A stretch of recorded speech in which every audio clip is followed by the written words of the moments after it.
Rakesh physics classes में एक बार फिर से आपका स्वागत है। कल मैंने जो वीडियो कराया था उसमें लास्ट में मैंने कुछ क्वेश्चन कराए थे। कुछ टॉपिक उसके अंदर रह गया था, जैसे ये क्रांतिक कोण के बारे में मैंने यहाँ लिख रखा है कि क्रांतिक कोण करना है, और एक पूर्ण आंतरिक परावर्तन, ये बहुत इंपॉर्टेंट टॉपिक है, आपसे आता है। आपसे पूछा जाता है कि क्रांतिक कोण किसे कहते हैं, क्रिटिकल एंगल किसे कहते हैं, या पूर्ण आंतरिक परावर्तन से आप क्या समझते हैं। तो क्रांतिक कोण के बारे में पहले सीखेंगे। तो क्रांतिक कोण अपवर्तन का जो नियम हमने पढ़ा था, उसमें जब प्रकाश की किरणें सघन माध्यम से विरल माध्यम में आती हैं, तो जो आपतन कोण है उसका मान एक ऐसा मान हो जाए जब अपवर्तन का कोण 90 डिग्री के बराबर हो जाए।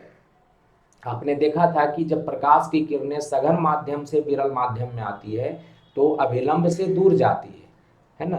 तो ये जो आपतन कोण है वो धीरे धीरे आपतन कोण का मान अगर बढ़ाया जाए और ऐसा कोण हो जाए जिसकी वजह से जो अपवर्तन का कोण है 90 डिग्री हो जाए, है ना। आपको पता है आपतन कोण और अपवर्तन कोण दोनों हम कहाँ से लेते हैं, अभिलंब से लेते हैं, है ना। तो अभिलंब से जो आपतन कोण है वो उसकी वैल्यू इतनी हो जाए जिसकी वजह से जो अपवर्तन कोण है वो 90 डिग्री हो जाए, तब आपतन कोण को क्रांतिक कोण कहा जाता है। तो इसको पहले डायग्राम से समझते हैं, उसके बाद इसको डेफिनेशन में लिखेंगे। तो ये देख लीजिए, आपका जो है ये सघन माध्यम है,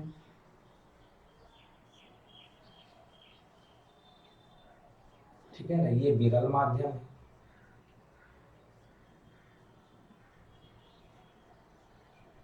ठीक है, विरल माध्यम ले लिया। प्रकाश की किरणें ये आपतित हुई इसके ऊपर, जहां पे आपतित हुई आपतन बिंदु हुआ, इसके ऊपर हम परपेंडिकुलर डाल देते हैं।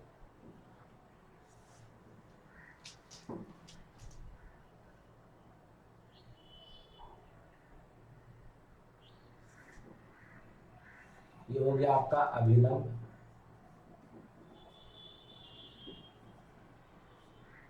ठीक है ना। तो अभिलंब के साथ जो ये कोण बनता है इसी को आप कहते हैं आपतन कोण। ये आपतन कोण अगर क्रांतिक कोण हो जाए तो उसको आईसी से संकेत करते हैं, और जब ये आपतन कोण क्रांतिक कोण हो जाता है तो जो किरणें हैं, ये किरण जो आपतित हुई थी, जब सघन से विरल माध्यम में जाती है तो अपने रास्ते से दूर तो भागती है। आपको पता है सघन माध्यम से विरल माध्यम में जब प्रकाश की किरणें आती है तो अभिलंब से दूर जाती है, लेकिन सही मायने में ये अभिलंब से 90 डिग्री का कोण बनाती है ना। तो 90 डिग्री का कोण बनाएगी तो कैसे जाएगी, इस तरीके से चला जाएगा। जो अपवर्तक सतह है उसके अपवर्तक सतह की दिशा में चला जाएगा, है ना। तो ये जो है ये अपवर्तन के बाद जो किरण है वो इधर निकलती है, तो इसको कह सकते हैं आप अपवर्तित किरण। तो अपवर्तित किरण इधर जाती है, आपतित किरण तो आपको ये पता है ही कि आपतित किरण है ना।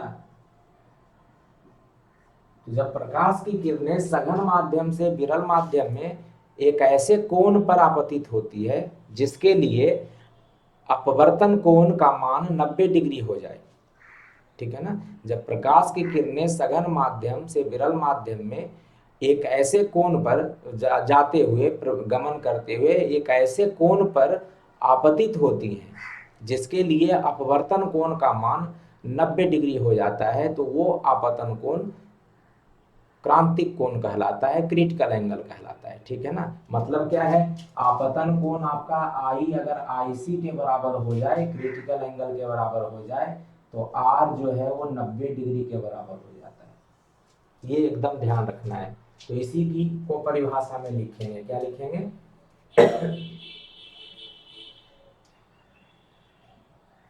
आपतन कोण,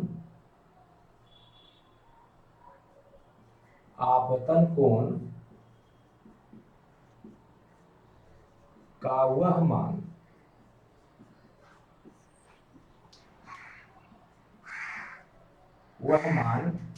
जिस पर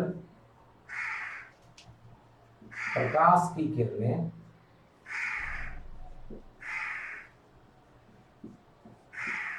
प्रकाश की किरणें जब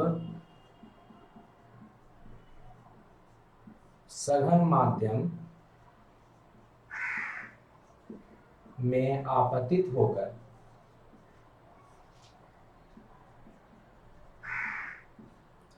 विरल माध्यम में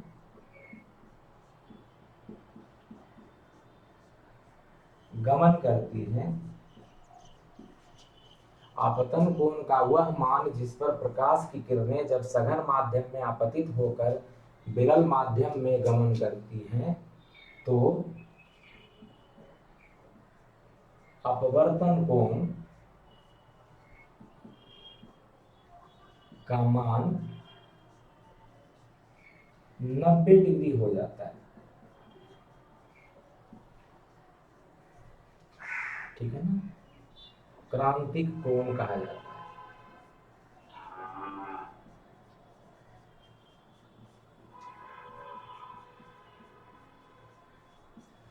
आपतन कोण का वह मान जिस पर प्रकाश की किरणें सघन माध्यम में आपतित होकर सघन माध्यम में आपतित होकर विरल माध्यम में गमन करती है।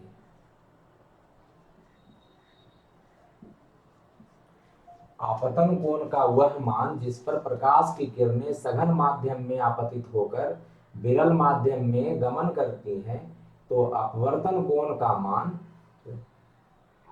90 डिग्री हो जाता है, क्रांतिक कोण कहा जाता है। आपतन कोण का वह मान जिस पर प्रकाश की किरणें सघन माध्यम में आपतित होकर विरल माध्यम में गमन करती हैं तो यहां जब रहने दीजिए। आपतन कोण का वह मान जिस पर प्रकाश की किरणें जब सघन माध्यम में आपतित होकर विरल माध्यम में गमन करती हैं तो अपवर्तन कोण का मान 90 डिग्री हो जाता है, क्रांतिक कोण कहा जाता है। ठीक है ना, तो क्रांतिक कोण जो होता है आपतन कोण का वह मान होता है जिस पर प्रकाश की किरणें सघन माध्यम से विरल माध्यम में गमन करते समय जो अपवर्तन कोण है वो 90 डिग्री का कर लेती है। तो मतलब 90 डिग्री का जब अपवर्तन कोण हो जाता है तो उसको क्रांतिक कोण कहते हैं। ठीक है, तो ये ध्यान रखिएगा, I = IC, R बराबर 90 डिग्री होता है। किरण सघन माध्यम से विरल माध्यम में प्रवेश करना चाहिए तभी क्रांतिक कोण का मान आएगा। अब इसका अगर हम जानना चाहें, जैसे सघन माध्यम का रिफ्रैक्टिव इंडेक्स जिसको आप अपवर्तनांक कहते हैं, ये सघन माध्यम, ये विरल माध्यम का अपवर्तनांक, तो ये इसको सघन माध्यम है, ये विरल माध्यम है। तो जैसे बोलिए ये पहला माध्यम है, इसको N1 बोल देते हैं, है ना, इसका अपवर्तनांक। ये दूसरा माध्यम है तो N2 बोल देते हैं। यहाँ पे N सघन N विरल भी बोल सकते हैं, जैसे ध्यान हो। तो स्नेल के नियम से क्या पढ़ा था आपने, ठीक है ना, क्योंकि स्नेल के नियम से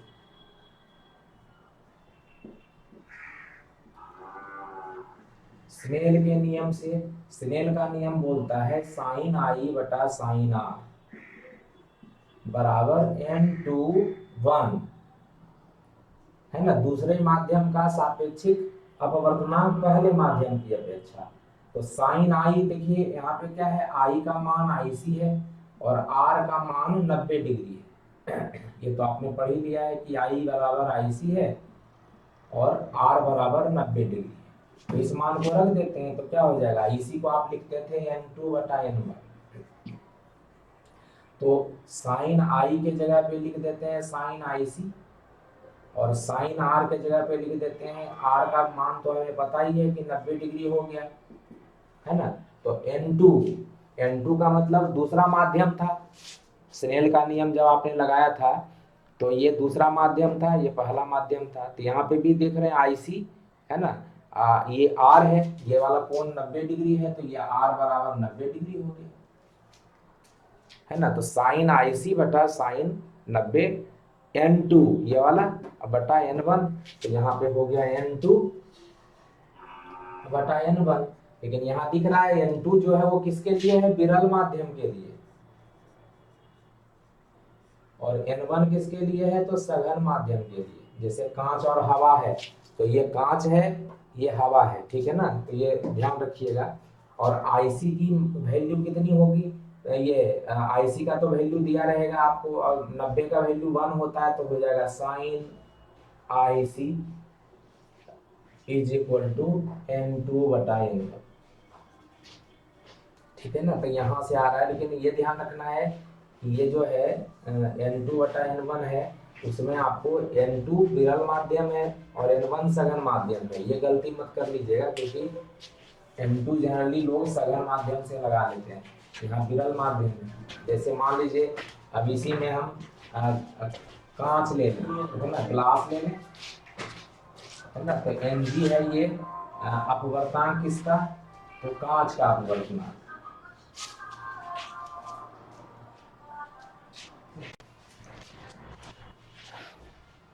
तो देख लीजिए Ng है कांच का अपवर्तनांक, कांच का अपवर्तनांक,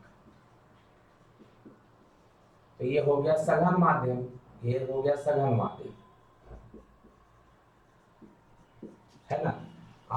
हवा हो गया, मान लीजिए एयर ले लेते हैं, तो ये हो गया हवा का अपवर्तनांक,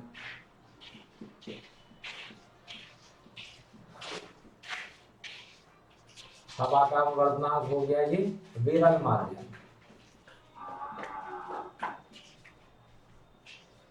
है ना। अब इसको अगर यहां से लिखिएगा तो क्या हो जाएगा, sine IC, therefore sign IC बराबर क्या लिखना है, तो ऊपर में कौन होगा, विरल माध्यम, तो विरल माध्यम क्या है, Na है, और नीचे क्या है, सघन माध्यम, तो Ng है। तो ये ध्यान रखना है कि साइन आईसी बराबर ऊपर में विरल माध्यम, नीचे में सघन माध्यम का अपवर्तनांक, ठीक है ना। तो ये गलती नहीं कर लीजिएगा, ठीक है ना। तो इसको ऐसे याद रखिए तो ज्यादा अच्छा है कि साइन आईसी बराबर विरल माध्यम का अपवर्तनांक, साइन आईसी बराबर विरल माध्यम का अपवर्तनांक,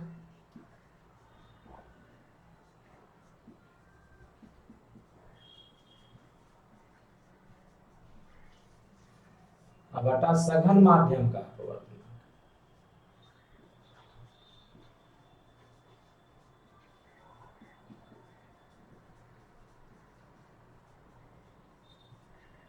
तब आपसे गलती नहीं होगी, आप क्वेश्चन देखिएगा तो निकालिएगा, तो ऊपर में विरल माध्यम का अपवर्तनांक, नीचे सघन माध्यम का अपवर्तनांक, उसके बाद भाग दे करके, और अगर कहता है क्रांतिक कोण का मान निकालिए तो आप बड़े अच्छे से निकाल सकते हैं।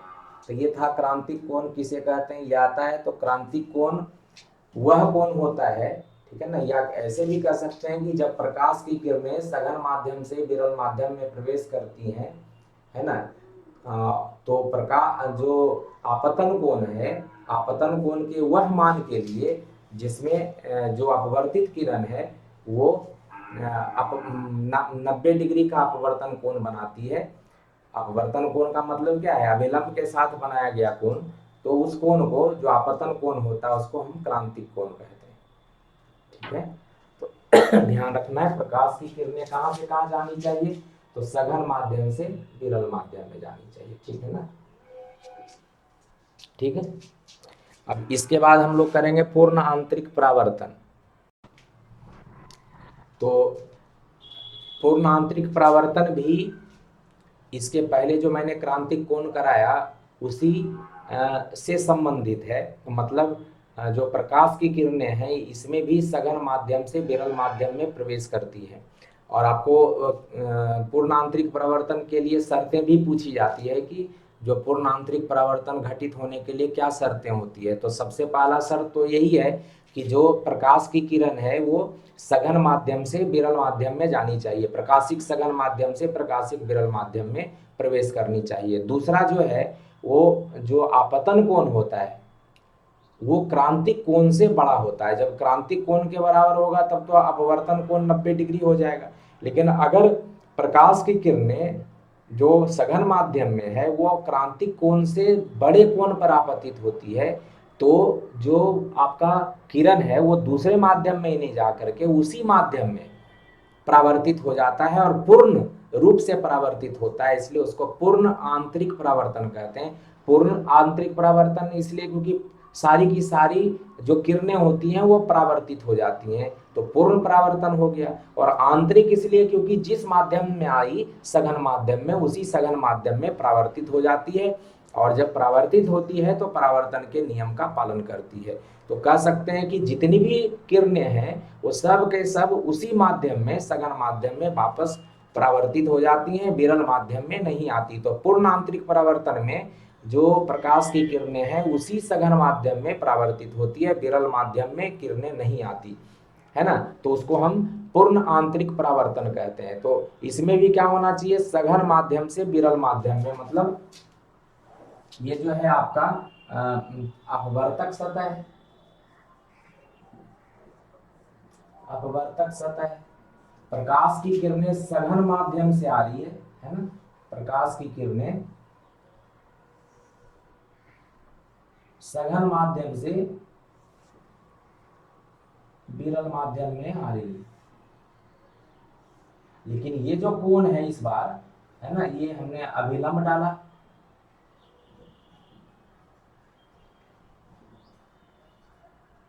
ये जो कोण है आई सी से ग्रेटर है, मतलब आई जो है वो आई सी से बड़ा हो जाता है।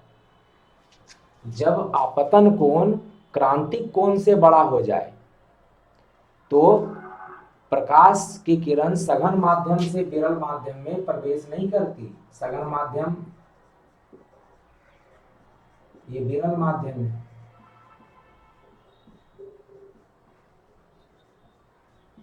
बल्कि ये उसी माध्यम में, उसी सघन माध्यम में परावर्तित होकर के लौट जाती है।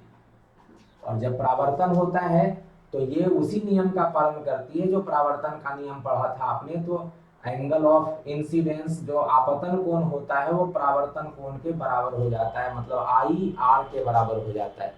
इस घटना को पूर्ण आंतरिक परावर्तन कहा जाता है,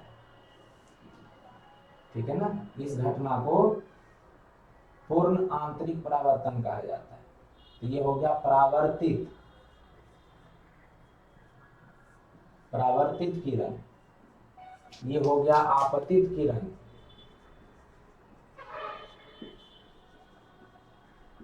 है ना। तो किरण जो है इस डायरेक्शन में यहाँ पे जाती ही नहीं है, दूसरे विरल माध्यम में प्रवेश नहीं करती, और ये दोनों एंगल बराबर होता है। इसको थोड़ा सा और सही से बना लेते हैं,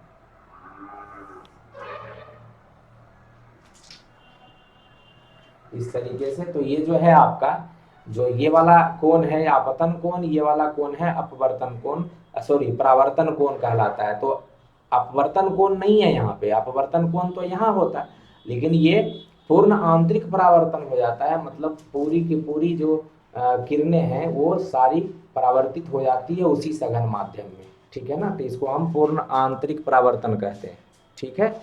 तो इसके बारे में हम लिखेंगे, तो इसको हम परिभाषित करेंगे पूर्ण आंतरिक परावर्तन को। तो क्या कहेंगे कि जब प्रकाश की किरणें, जब प्रकाश की किरणें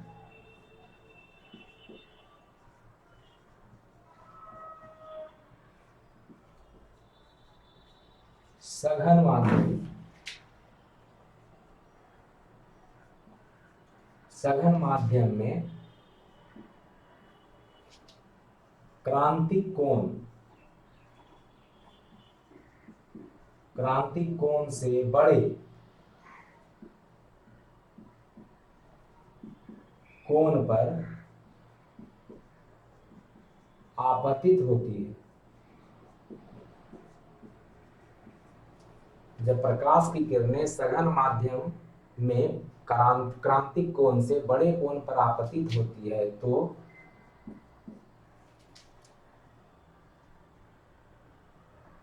वे विरल माध्यम,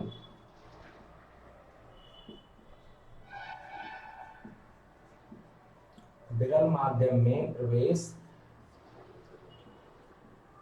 या विरल माध्यम में गमन नहीं करती, विरल माध्यम में गमन नहीं करती।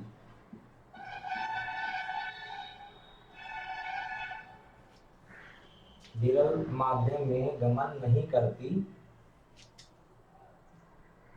बल्कि या अपितु ये कह सकते हैं, वे विरल माध्यम में गमन नहीं करती हैं,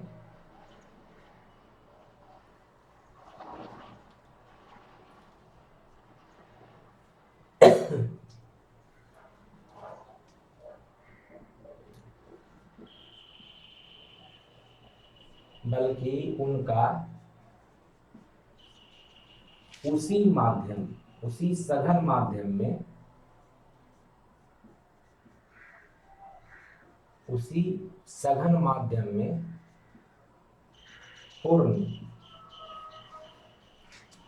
आंतरिक परावर्तन हो जाता है, उसी सघन माध्यम में पूर्ण आंतरिक परावर्तन, इसमें ये भी लिख सकते हैं परावर्तन के नियम के, परावर्तन के नियम के अनुसार हो जाता है।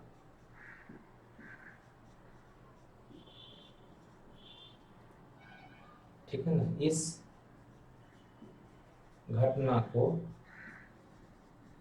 पूर्ण आंतरिक परावर्तन कहा जाता है, पूर्ण आंतरिक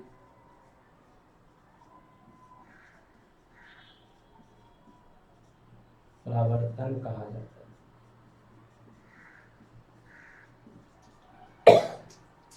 जब प्रकाश की किरणें सघन माध्यम में क्रांतिक कोण से बड़े कोण पर आपतित होती है तो वे विरल माध्यम में गमन नहीं करती हैं, बल्कि उनका उसी सघन माध्यम में पूर्ण आंतरिक परावर्तन के नियम के अनुसार हो जाता है।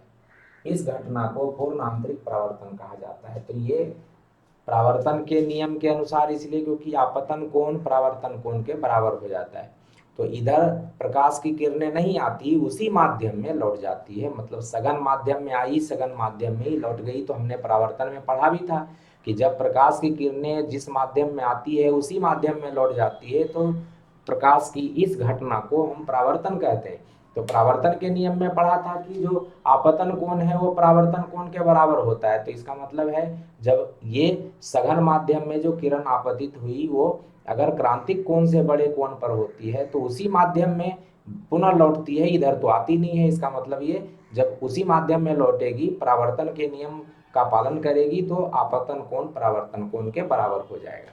तो इसको कहते हैं पूर्ण आंतरिक परावर्तन। तो आपसे पूछा जाता है कि पूर्ण आंतरिक परावर्तन के लिए क्या शर्तें होती है। तो पहला शर्त यह है कि प्रकाश की किरणें सघन माध्यम से विरल माध्यम में प्रवेश करनी चाहिए। दूसरा, आपतन कोण क्रांतिक कोण से बड़ा होना चाहिए। ठीक है ना, तो दो शर्तें भी आपसे पूछी जाती है कि पूर्ण आंतरिक परावर्तन की दो शर्तें कौन कौन सी हैं। तो यहाँ पे आप लिख सकते हैं दो शर्तें। ऐसे तो मैंने डेफिनेशन में आपको लिखवा दिया, लेकिन दो शर्तें, पहला है कि प्रकाश की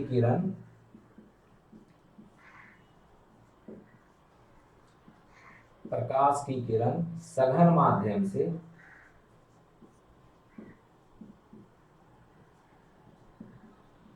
विरल माध्यम में प्रवेश करनी चाहिए।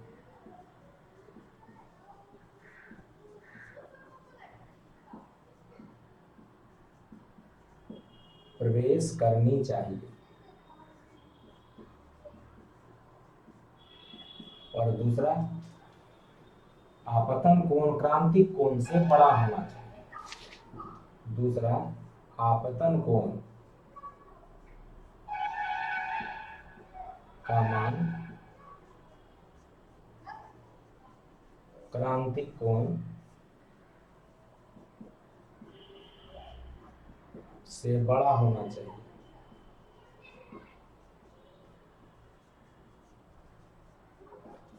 ये दो शर्तें होती हैं, अगर आपसे पूछा जाए तो दो शर्तें हैं। तो ध्यान रखना है कि पूरी की पूरी लाइटें, पूरी की पूरी प्रकाश की किरणें इधर मतलब वापस परावर्तित हो जाती हैं, अपवर्तित कुछ भी नहीं होती। तो कह सकते हैं 100% जो किरणें हैं वो सारी की सारी परावर्तित होती है।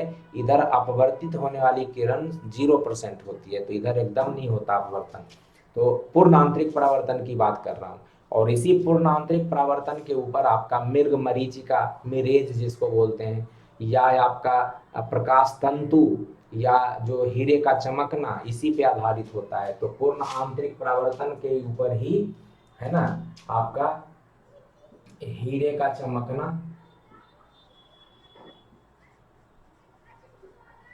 हीरे का चमकना है, या मृग मरीचिका है,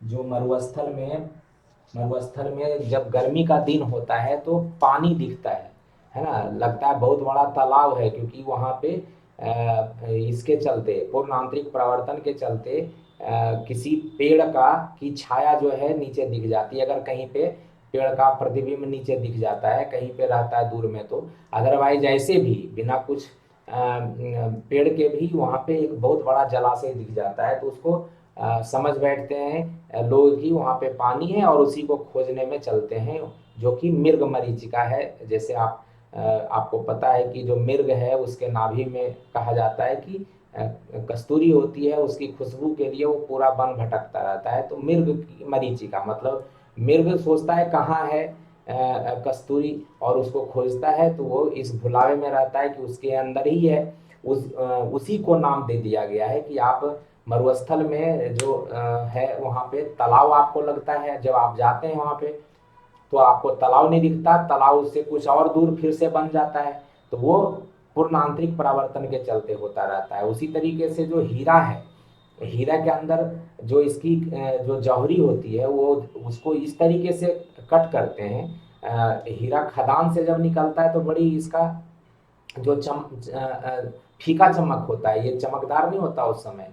उसको काटने का तरीका है, और काटने के तरीके के आधार पर इसके अंदर जब प्रकाश की किरणें एक बार अंदर जाती हैं, तो वो अंदर ही पूर्ण आंतरिक परावर्तन के कारण वो अंदर ही घूमते रह जाती है। इसके लिए हीरे के लिए जो पूर्ण आंतरिक परावर्तन होता है, या कह सकते हैं जो क्रांतिक कोण का मान होता है, बहुत कम होता है, 24.4 डिग्री होता है। तो मतलब इसके इतना एंगल तो ऐसे ही आ जाता है। इसलिए एक बार जब उसके अंदर प्रकाश की किरणें घुसती हैं तो अंदर ही घूमते रह जाती है, और इस वजह से हीरा कहीं से अगर किरणें निकलती हैं तो बड़ी चमकदार निकलती हैं, और इसीलिए वो हीरा चमकता है इतना।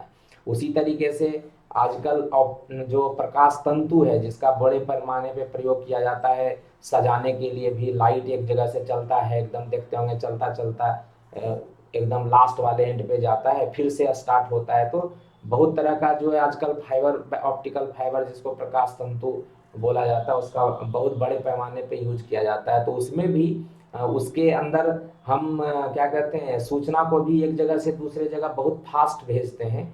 जैसे जो आप सूचना है इंटरनेट में यूज करते हैं, तो डेटा वगैरह को वो प्रकाश के फॉर्म में मतलब प्रकाश की गति से ले जाता है, तो उसको कन्वर्ट कर देता है इलेक्ट्रिकल सिग्नल में, और इलेक्ट्रिकल सिग्नल को कन्वर्ट करके वो फिर ऑप्टिकल सिग्नल में, मैंने प्रकाश का सिग्नल कन्वर्ट कर देता है। वो तो आपको पता है 3 × 10⁸ मीटर प्रति सेकंड से संचरण करता है। तो प्रकाश तंतु भी इसी का प्रयोग करता है, पूर्ण आंतरिक परावर्तन। तो ये कह सकते हैं प्रकाश तंतु जो होता है,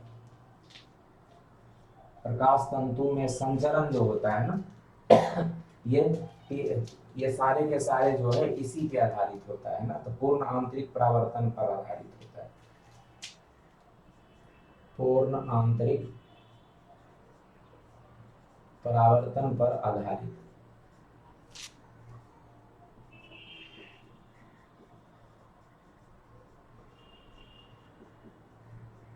एक नंबर में पूछ सकता है कि हीरे का चमकना किस पर आधारित होता है, तो पूर्ण आंतरिक परावर्तन।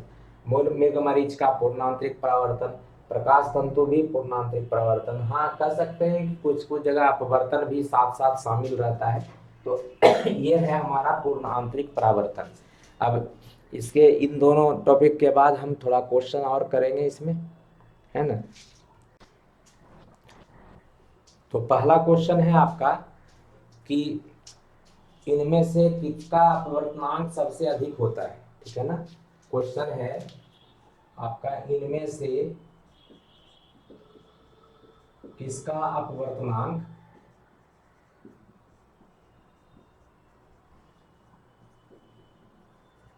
किसका अपवर्तनांक सबसे अधिक होता है?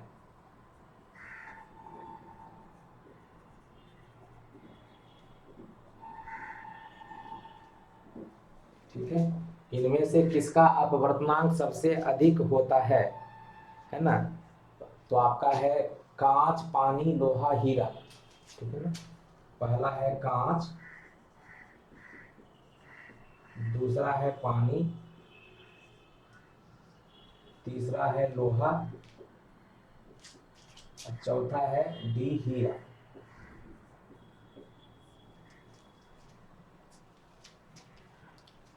कांच, पानी, लोहा, हीरा।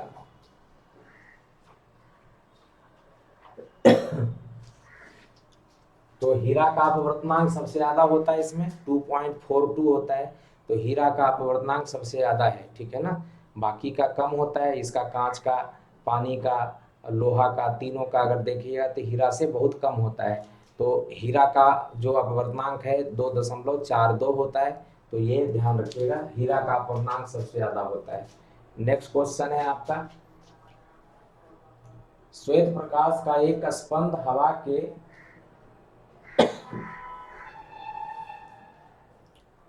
या इसको दूसरा क्वेश्चन लिखते हैं। समतल दर्पण की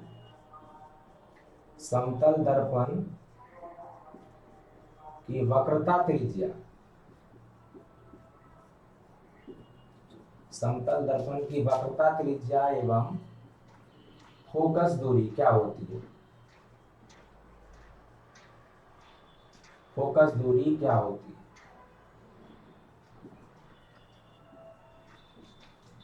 तो समतल दर्पण की वक्रता त्रिज्या एवं फोकस दूरी क्या होती है? तो हमने आपको बताया था कि समतल दर्पण की वक्रता त्रिज्या अनंत होती है ना? फोकस दूरी, वक्रता त्रिज्या अनंत होगी, तो फोकस दूरी जिसको आप एफ बोलते हैं, है ना, एफ जो बोलते हैं वो भी अनंत होगी ना। वक्रता त्रिज्या को आर से बोलते हैं, तो दोनों अनंत होती है। तो समतल दर्पण की वक्रता त्रिज्या एवं फोकस दूरी दोनों अनंत होती है, ठीक है ना? ये ध्यान रखना है। तीसरा क्वेश्चन है आपका कि समतल दर्पण से प्राप्त या समतल दर्पण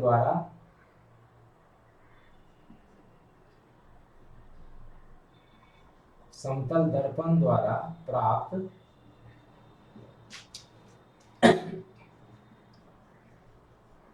रेखीय आवर्धन क्या होता है? रेखीय आवर्धन क्या होता है?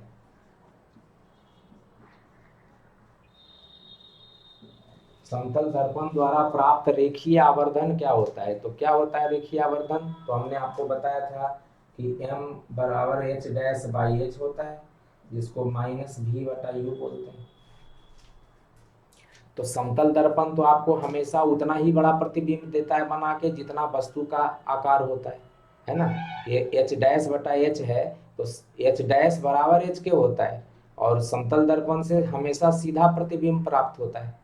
सीधा प्रतिबिंब मतलब जो वस्तु है अगर ऊपर है तो आपका प्रतिबिंब भी ऊपर ही बनता है। इसका मतलब दोनों के लिए पॉजिटिव ही होना है ना? जैसे आपका जो भी दर्पण है, अगर वस्तु इधर रहेगा, फिर मुख्य अक्ष के इधर रहेगा, तो प्रतिबिंब भी इधर ही बनता है।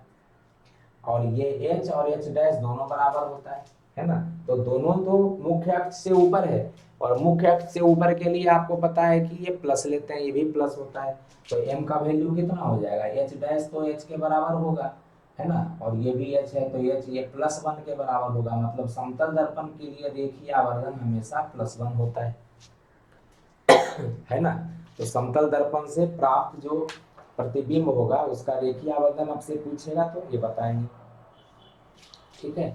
फिर कह रहा है कि इसमें निम्नलिखित में से कौन सा संबंध सही है?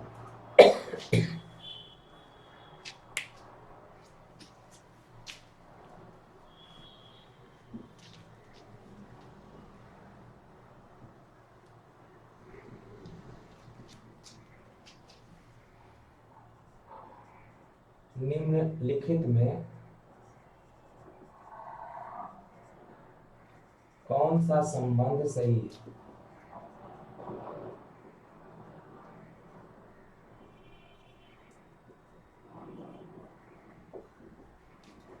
पहला कहता है आपसे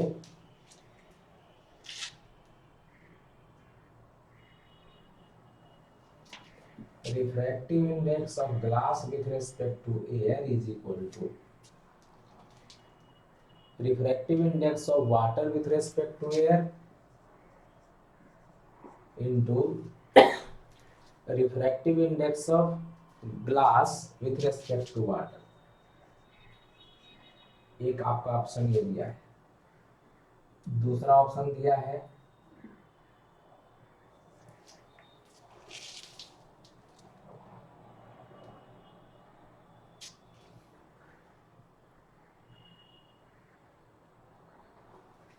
refractive index of glass with respect to air is equal to refractive index of water divided by refractive index of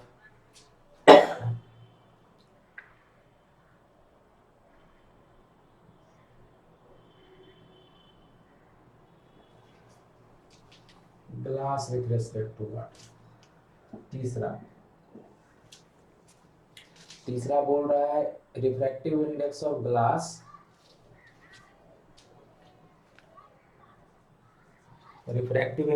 glass with respect to air. Glass का अपवर्तनांक हवा के सापेक्ष, ये ग्लास का अपवर्तनांक है हवा के सापेक्ष, और यह है पानी का अपवर्तनांक हवा के सापेक्ष गुना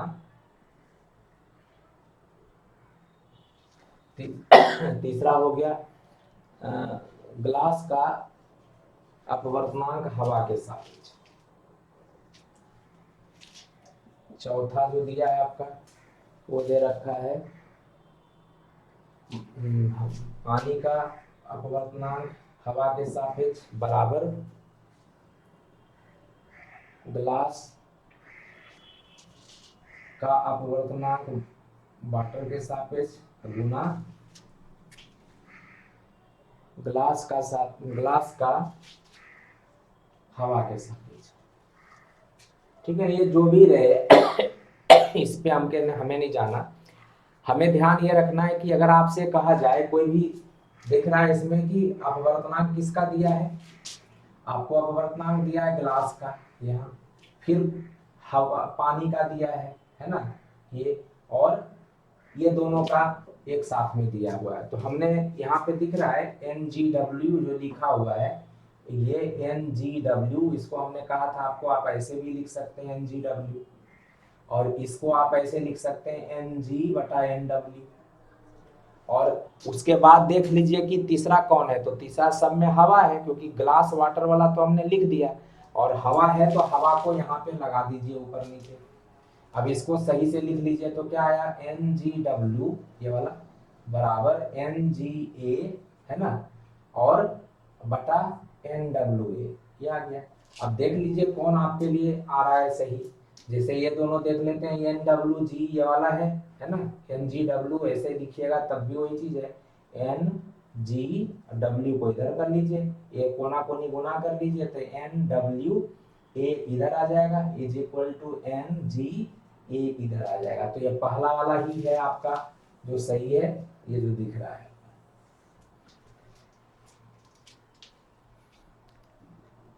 है ना।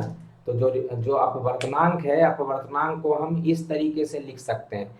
और कभी भी कोई भी रहे, जैसे आपसे कह दे, एक और बता देते हैं कि जैसे मान लीजिए कि ग्लास दे दे, है ना, फिर वाटर दे दे, फिर कहते हैं अल्कोहल दे दे, अल्कोहल लिख दिया, ठीक है ना, 3 दे दे, तो आपको किसी के रेस्पेक्ट में किसी का भी निकालना है। जैसे हमको वाटर के रेस्पेक्ट में अल्कोहल का निकालना है, मान लीजिए वाटर के रेस्पेक्ट में अल्कोहल का अपवर्तनांक, तो वाटर का अपवर्तनांक जो पहले है पानी, उसको ऊपर लिख लीजिए, अल्कोहल जो है उसको नीचे लिख लीजिए, आप तीसरा जो बच गया ग्लास, उसको सब जगह लगा दीजिए। अब इसको आपको जो दिया गया है उसके अकॉर्डिंग आप अरेंज कर सकते हैं। ये दोनों को देखिए गुना कर लीजिएगा तो हो गया NWAL गुना NaAlG is equal to NWG, ऐसे भी लिख सकते हैं। और नहीं तो बाद वाला को पहले लिखिएगा तो उस तरीके से लिखिएगा, तो उस तरीके से भी लिख के अरेंज कर सकते हैं। NW ऐसे NWAL यहाँ लिख लीजिए, गुना NALG यहाँ लिख लीजिए, NW अब बाद वाले को यहाँ लिख लीजिए। तो आप ऐसे भी लिख सकते हैं, कोई दिक्कत नहीं। तो जो अपवर्तनांक है उसको दो माध्यम का अपवर्तनांक अगर दिया हुआ है, तीसरे का निकालने बोलता है, तो उस तरीके का एग्जाम में आता है निकालने के लिए, और उसको हम निकाल सकते हैं। जैसे जैसे अभी क्वेश्चन देते हैं कि जैसे जल और कांच का अपवर्तनांक, क्वेश्चन दिया हुआ है कि जल और कांच का अपवर्तनांक, क्वेश्चन में है जल एवं कांच का अपवर्तनांक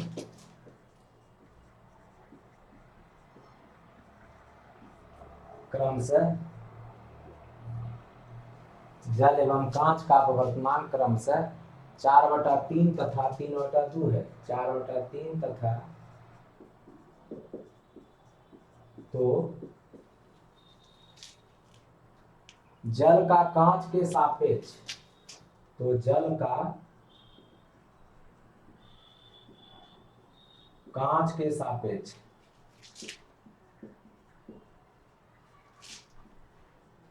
अपवर्तनांक बताइए।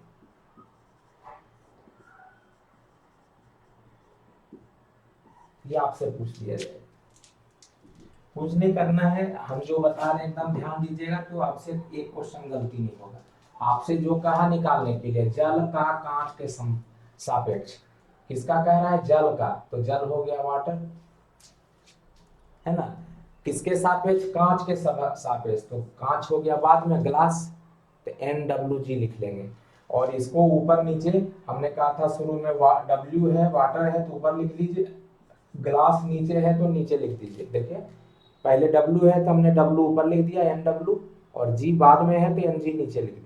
अब तीसरा देखिए क्या है, तो तीसरा पढ़िए, तो जल एवं कांच का अपवर्तनांक इतना इतना है, जल का कांच के सापेक्ष निकालिए, तो आपको लगेगा तो तीसरा तो कुछ है ही नहीं, है ना। लेकिन हमने कहा था कि जब भी ऐसे लिखा रहे जल का अपवर्तनांक, तो मैंने कहा था हवा छुपाए रहता है, क्योंकि उसको केवल अपवर्तनांक कहते हैं या निरपेक्ष अपवर्तनांक कहते हैं।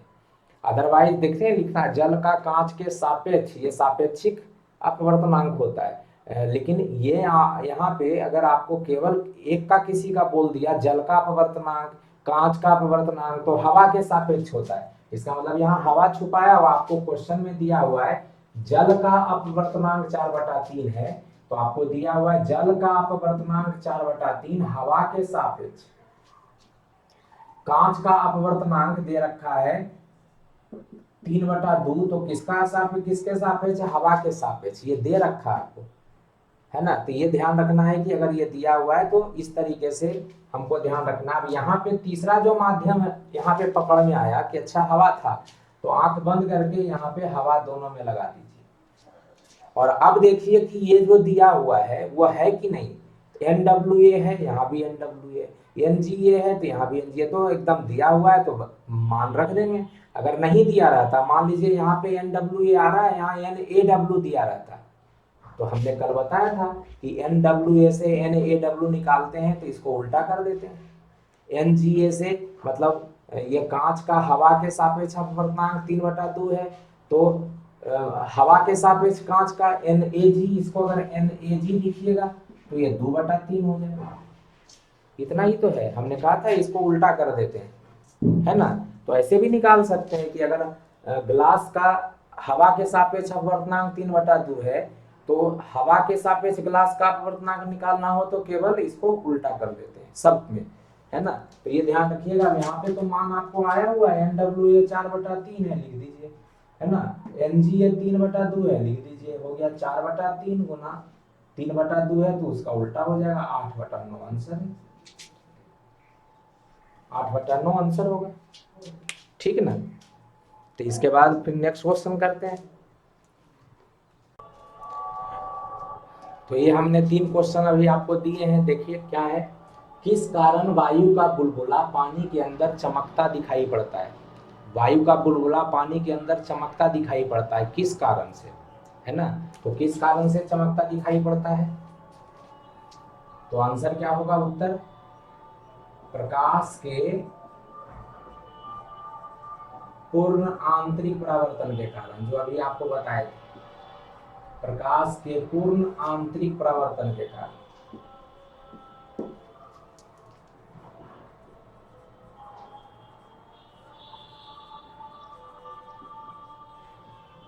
तो पहला ये है आपका।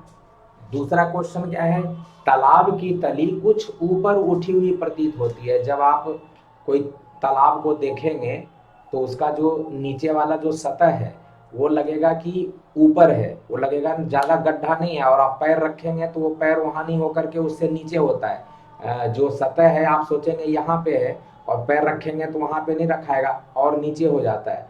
तो जो तल है, जो सतह है तालाब का, वो ऊपर दिखाई पड़ता है। उसका क्या कारण है, तो उसका कारण होता है प्रकाश का अपवर्तन। तो बोलेंगे प्रकाश का अपवर्तन।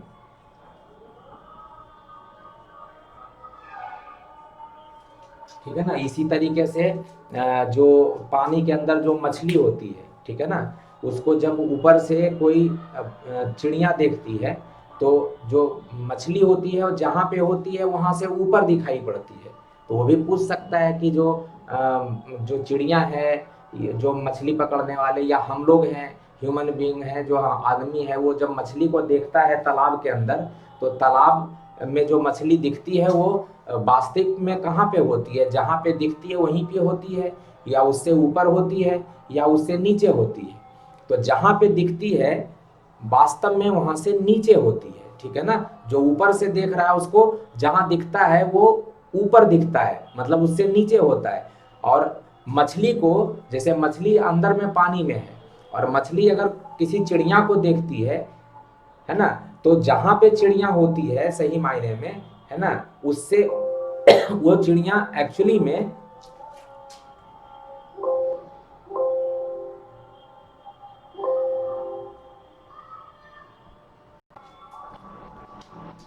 तो मैं क्या कर रहा था कि जो चिड़िया होती है जो हवा में उड़ रही होती है, या पानी जो तालाब है उसके ऊपर मछली को पकड़ने के लिए कोई चिड़िया अगर उड़ रही होती है, तो मछली को लगता है वो चिड़िया ऊपर है। कहने का मतलब जहाँ पे चिड़िया होती है उससे ऊपर दिखाई पड़ती है। तो मछली को चिड़िया जहाँ पे होती है उससे ऊपर दिखाई पड़ती है, और मछली जो चिड़िया है उसको भी मछली जहाँ पे होती है उससे ऊपर दिखाई पड़ती है। मतलब पानी के अंदर मछली अगर यहाँ पे है तो यहाँ पे जो चिड़िया देखेगी उसको यहाँ नहीं दिखाई देगा, उसको ऊपर दिखाई देगा। उसी तरीके से चिड़िया अगर यहाँ पे है, वो अगर पक्षी को देखता है तो पक्षी सही मायने में होता है जहाँ पे उससे ऊपर दिखाई पड़ता है, होता है यहाँ पे लेकिन दिखाई पड़ता है ऊपर। तो दोनों को का स्थिति वही है, और दोनों अपवर्तन के कारण होता है। फिर क्रांतिक कोण, ये जो हमने यहाँ पे लिख रखा है कि क्रांतिक कोण सघन माध्यम में वह आपतन कोण होता है जिसके लिए विरल माध्यम में विरल माध्यम में अपवर्तन कोण का मान होता है।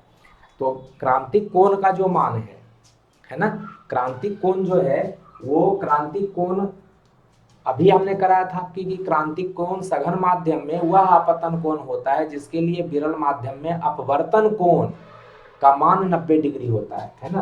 तो ये आंसर क्या हो जाएगा इसका उत्तर 90 डिग्री। अपवर्तन कोण 90 डिग्री हो जाता है सघन माध्यम में। जब क्रांतिक कोण के ऊपर आपतन होता है किरण का, तो अपवर्तन के बाद जो किरणें जाती है वो अभिलंब से 90 डिग्री का कोण बनाते हुए निकलती है, इसलिए अपवर्तन कोण का मान कितना हो जाएगा, तो 90 डिग्री। ठीक है ना। तो ये 3 क्वेश्चन था। फिर से कुछ क्वेश्चन और देते हैं आपको। ये देखिए फिर से 2 क्वेश्चन ये है आपका कि निम्नलिखित में से किस दर्पण द्वारा आभासी प्रतिबिंब प्राप्त किया जा सकता है। आभासी प्रतिबिंब किस दर्पण से प्राप्त किया जा सकता है, समतल दर्पण, केवल उत्तल दर्पण, केवल अवतल दर्पण, तीनों द्वारा। तो समतल दर्पण के बारे में बताए थे कि समतल दर्पण द्वारा हमेशा आभासी प्रतिबिंब प्राप्त होता है और वस्तु के आकार के बराबर प्रतिबिंब मिलता है। तो ये आभासी भी देता है, वस्तु के आकार के बराबर प्रतिबिंब देता है। उत्तल दर्पण और अवतल दर्पण में हमने उत्तल दर्पण के बारे में भी बताया था कि उत्तल दर्पण आभासी प्रतिबिंब देता है, वस्तु के आकार का छोटा देता है ना। तो ये आभासी देता है, पहला वाला जो है वो क्या देता है, आभासी प्रतिबिंब देता है एवं वस्तु के आकार का देता है, वस्तु के आकार के बराबर देता है प्रतिबिंब, ठीक है ना। दूसरा जो होता है केवल जो उत्तल दर्पण है, इससे आभासी एवं छोटा प्रतिबिंब मिलता है।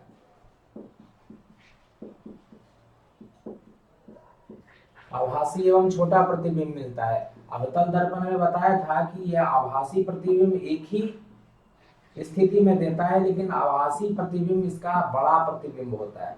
तो वस्तु के आकार से बड़ा प्रतिबिंब देता है, तो आभासी तो तीनों से हमको मिल सकता है ना। तो तीनों इसका सही आंसर होगा, तीनों दर्पण द्वारा, ठीक है।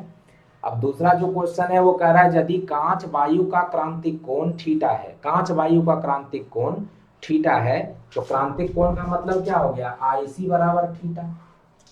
तो कह रहा है वायु के सापेक्ष कांच का अपवर्तनांक, तो कांच का मतलब ग्लास हो गया, वायु हो गया ये निकालिए। तो क्रांतिक कोण आपने पढ़ा था कि क्रांतिक कोण साइन आईसी बराबर क्या होता है, तो विरल माध्यम का अपवर्तनांक मतलब एन, विरल माध्यम का अपवर्तनांक बटा सघन माध्यम का अपवर्तनांक एन जी, है ना।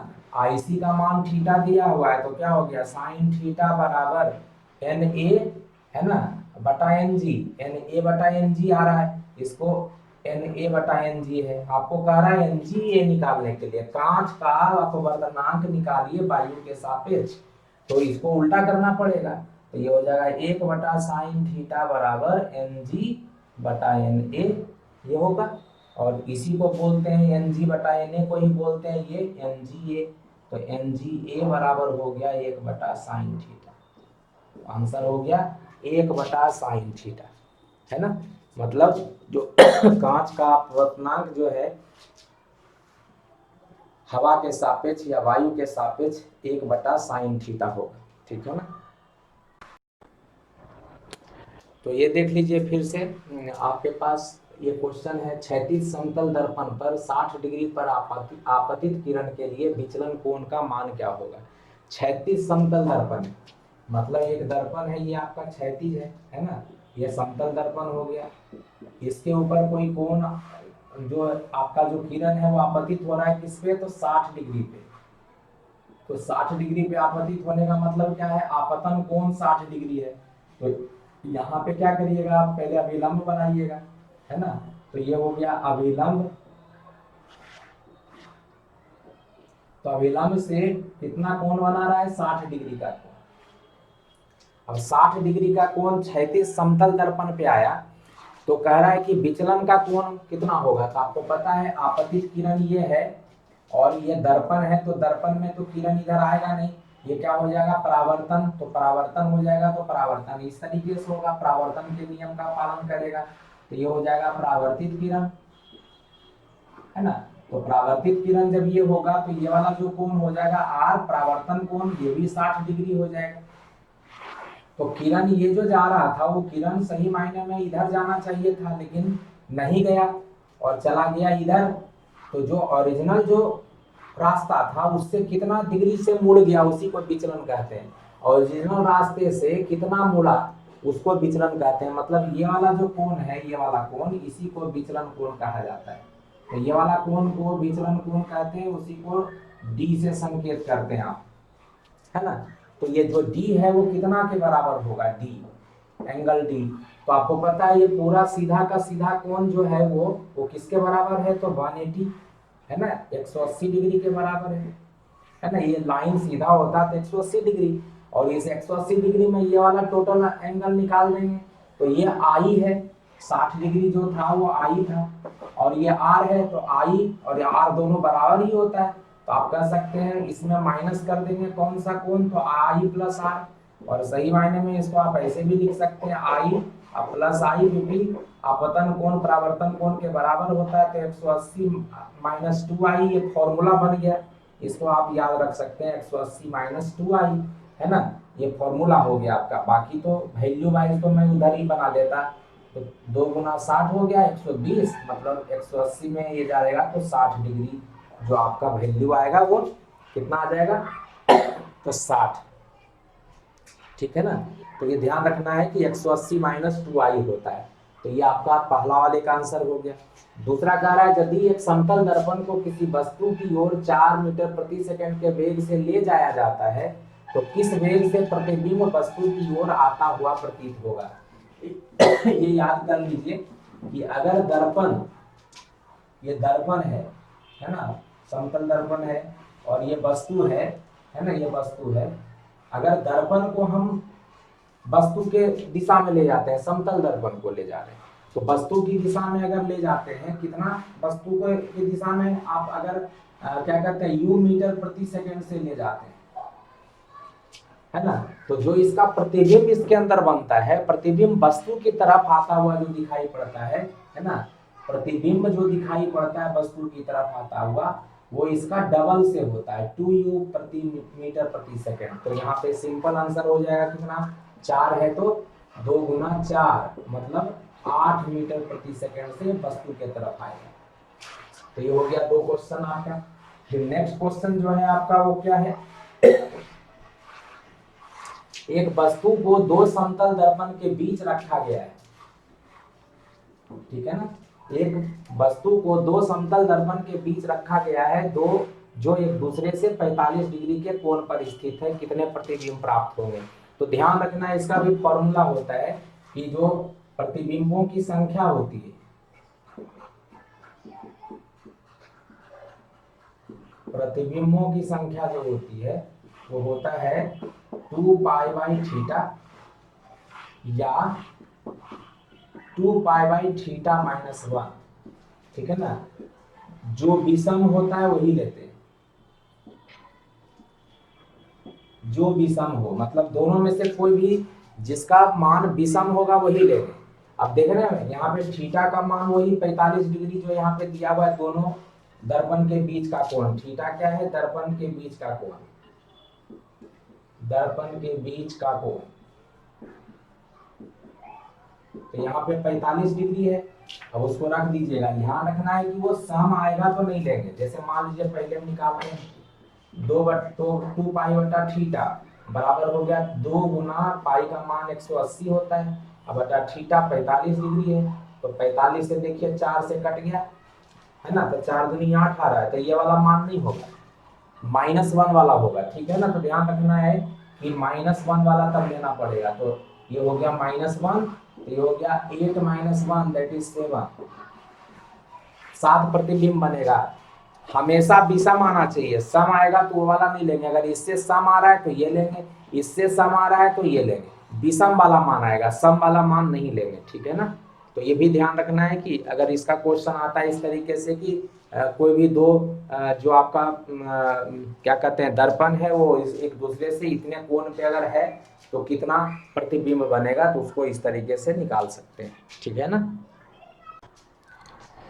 ये देखिए क्वेश्चन कह रहा है पानी तथा कांच का अपवर्तनांक क्रमशः 4/3 तथा 5/3 है। एक प्रकाश की किरण कांच से पानी में जा रही है ना, कांच से पानी में जा रहा है, मतलब ये कांच है, ये पानी है, कांच से पानी में प्रकाश की किरण जा रही है इसमें, है ना।